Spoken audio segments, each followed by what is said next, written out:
Bună ziua! Țin să menționez că am început cursurile pentru nivelul de A2.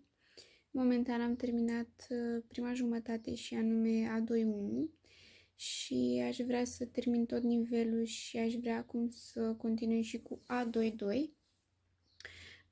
Întrucât mi s-a părut, sau mai bine spus, observ o evoluție destul de mare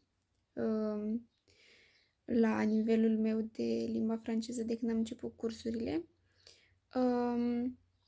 Mi se par niște cursuri foarte ok, pentru că sunt foarte ușor de înțeles și foarte interactive.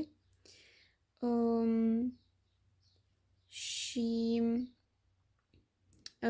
țin să menționez că mă ajută foarte mult, pentru că limba franceză este o limbă destul de importantă pentru mine în momentul de față, din același motiv ca și la începutul cursurilor, și anume facultatea. Și cam atât.